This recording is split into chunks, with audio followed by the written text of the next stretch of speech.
Hello everyone, welcome back to my channel. তো অনেক দিন পর একটা ভিডিও নিয়ে এলাম। তো কালকে একটু আমার মনটা খারাপ ছিল, তাই একটু বিকেলবেলায় খেয়ে দিয়ে ঘুরতে গিয়েছিলাম।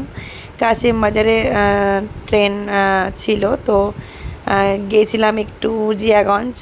অনেক দিন যাওয়া হয়নি, আগে যেতাম খুব। তো দেখো বন্ধুরা, ট্রেনের মধ্যে খুব ভিড় ছিল, এত ভিড় ছিল বিরক্ত লাগছিল।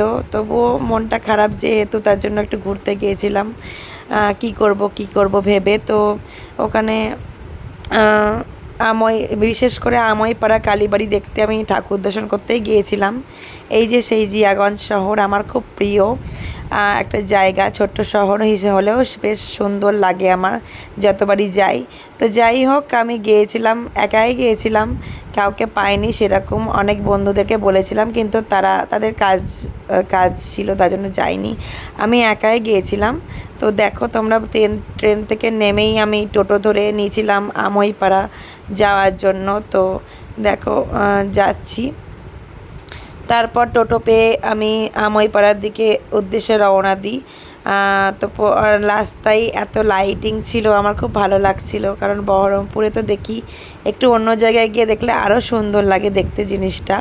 তো এত লাইটিং, কালী পুজোরই লাইটিং এটা। তো ঠাকুরও ছিল। আশা করি, অনেকে বলছে যে না ঠাকুর আর নেই, ডুবে গিয়েছে। অনেকে বলছে না আছে ঠাকুর, বাগডোহরে অনেক ঠাকুর, বড় বড় প্যান্ডেল হয়েছে। তো যাওয়ার কথা ছিল আমার আগেই জিয়াগঞ্জ, তো যাওয়া হয়নি একটু রাত হয়ে যাওয়ার কারণে। তো এই কালকে বিকেলে একটু সুযোগ পেয়ে গেছি, তো গিয়ে চলে গেলাম। তো এই দেখো একটা প্যান্ডেল যেতে যেতে। তো যাই হোক, বাড়িতে এত সুন্দর টুনি লাইটগুলো লাগিয়েছে, আমার খুব বেশ সুন্দর লাগছিল পরপর টুনি লাইটগুলো লাগানো। যাই হোক, থাকার ইচ্ছা ছিল, একটা বিশেষ কারণে থাকা হলো না। ওখানেই আমার পিসির মেয়ের বাড়ি। তো ওরা ছিল বহরমপুরে, কারণ ওর মেয়ের একটা ফাংশান ছিল। ফোন করেছিলাম, যাই হোক ওর অসুবিধার জন্য আসতে পারেনি। তো যাই হোক, দেখো তোমরা, আমইপাড়া কালীবাড়ি আমি পৌঁছে গেছি। এখানে প্যান্ডেলটা তোমার সামনে, এই যে মন্দিরের ইয়েটা দেখাচ্ছি, সাজিয়েছে খুব সুন্দর। তো দেখো ভেতরে ঢুকেই প্রথমে মেলা দেখলাম, মেলা বসেছে অনেক। তো মেলায় ফার্স্টে ঢুকিনি, প্রথমে ঠাকুর দর্শন করেছি। তো যাই হোক, আমি শুনেছি কোষ্ঠী পাথরের নাকি মায়ের মূর্তি এনেছে, সেটা দেখার উদ্দেশ্যেই গিয়েছিলাম। তো প্রচুর সেটা টাকা দিয়ে এনেছে, সেটা বিসর্জন হবে না। তো যেটা মাটির প্রতিমা হতো সেটা বিসর্জন হয়ে যেত। আমইপাড়ার কালীবাড়ির মা বেরোতেন খুব ধুমধাম করে, তো সেটা আর হবে না। তো এই দেখুন, আমি মন্দিরে উঠে গেলাম। তো ভিড় ছিল, মোটামুটি সবাই ছিল। যাই হোক, এই হচ্ছে মায়ের প্রতিমা। তো মায়ের, যে কোনো মা আমাদের বহরমপুরে দয়াময়ী বলো, কৃপাময়ী, যা যেই মন্দিরেই যায় না কেন, মায়ের মুখটা দেখলে প্রাণটা জুড়িয়ে যায়। তো ঠাকুর, আমি খুবই ঠাকুর ভক্ত, কারণ সকালবেলায় নিত্য সেবা, আমি এমনি না খেয়েই নিত্য সেবা তারপর করি, তারপর জল স্পর্শ করি, কারণ এটাই আমার শান্তি জীবনের। তো যাই হোক, ঠাকুর নিয়ে আমি থাকতে ভালোবাসি। ভবিষ্যতে আমি যদি কোনো দিন একা হয়ে যাই, আমি ঠাকুর নিয়েই থাকবো, আমি অন্য কাউকে আমার লাইফে আনবো না। তাই আমার খুব শান্তি পাই। তো দেখো, আমি একটু ভিডিও ক্লিপ নিয়ে নিলাম ঠাকুরের সাথে। তো যাই হোক, ওখানে লেখা আছে ঠাকুরের সাথে সেলফি তোলা যাবে না, তো একটা ভিডিও ক্লিপ নিয়ে নিলাম। দেখো কি সুন্দর মায়ের মূর্তিটা, খুব উজ্জ্বল লাগছিল, মানে একদম সোনার মতো ঝকঝক করছে। চারিদিকে ভিড় এত। তো এই দেখো তোমরা, দেখো তোমরা যারা দেখোনি অবশ্যই দেখে এসো, মায়ের দর্শন করে এসো। তারপর আমি একটু ঘুরে নিলাম মেলায়। মেয়েদের মন বুঝতেই পারছো, একটু মেলায় না ঘুরলে খুঁজখুঁজ করে। আর কি বলবো, একটু ঘুরে নিলাম, কিছু কিনলাম না বলতে কিছু একটু একটা ক্লিপ কিনেছি, মাথার হেয়ারের ক্লিপ। আর কি কিনবো, বেশি কিছু কিনিনি। তো যাই হোক, মুডটা অফ ছিল, তার জন্য অতটা ভালো লাগছিল না মেলা ঘুরতে। তবু যখন বসেছে একটু ঘুরে নিই, তাই ভাবছিলাম। আর বেশি যেটা জন্য সেটা হলো, এই দেখো তোমরা, মায়ের বলি হয় এখানে। বলি এখনও হয় না, বলি প্রথা বন্ধ, সেটা আমার খুবই ভালো লেগেছে, কারণ আমি বলি প্রথার বিরুদ্ধে। তো যাই হোক, মা কখনোই রক্ত চান না, মা সকলে মঙ্গল চান, মঙ্গলময়ী মা আমাদের।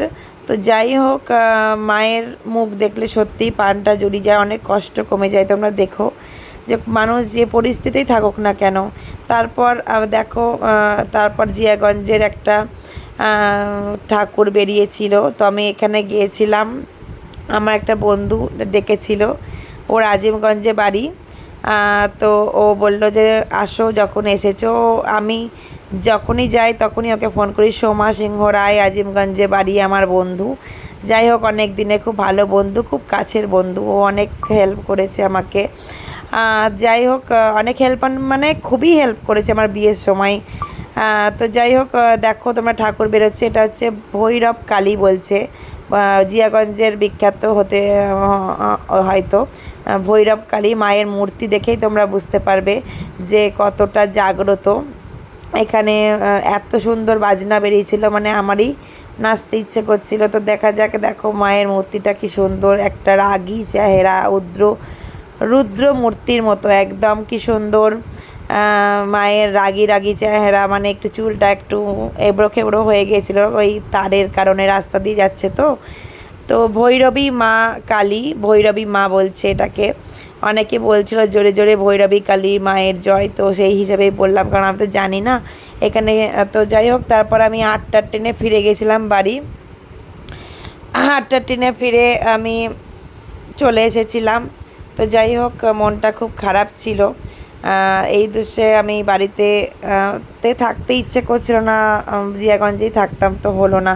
তো যাই হোক, বাড়ির পথে রওনা দিলাম। তো তোমরা ভিডিওটা একটু সবাই লাইক কমেন্ট শেয়ার করে দিও। এই দেখো, পায়ের ওপর পা তুলে রাজরানীর মতো যাচ্ছি বাড়ি ফেরার পথে। যাওয়ার সময় এত ভিড় ছিল। তো যাই হোক, খুব ভালো লাগলো ঘুরে ছোট্ট ট্রিপটা করে। তো যাই হোক, তোমরা অনেকে আমার ভিডিও পাচ্ছ না ইউটিউবে, হয়তো যারা দেখছো আসবে, অনেক ভিডিও আসবে। তারপর বন্ধুরা, ভিডিও ক্লিপটা দিতে আমি ভুলে গেছিলাম। এই দেখো, আমার বন্ধুর পার্লারে একটা জব করে ও, সোনা সোহিনী পার্লার, সবাই হয়তো অনেকে চেনো জিয়াগঞ্জে। তো ওর সঙ্গে একটু দেখা করে নিয়েছিলাম, ও একটু কাজের মধ্যে ছিল, তো স্মুথনিং করছিল, তো ও কাজের মধ্যে ছিল, তো হাই করছে দেখো সবাই। তো ওরা দুজনে মিলে থাকে এখানে। সোনা সোহিনীকে হয়তো দি পার্লার অনেকে চেনো, বহরমপুরেও আছে, জিয়াগঞ্জেও আছে। তো এখানে আমি একটু ওর ভিডিও ক্লিপটা নিয়ে নিচ্ছিলাম। তো সামনে ক্যাফে আড্ডা ছিল, তো সোমাকে বললাম চলো একটু কফি খেয়ে আসি। তো কাজের মধ্যে যেতে পারছিল না। যাই হোক, কাজটা আগে, তারপর কফি খাওয়া, পরের দিন আবার যাও। Tata bye bye. পরের ভিডিও আবার আসবে, টাটা।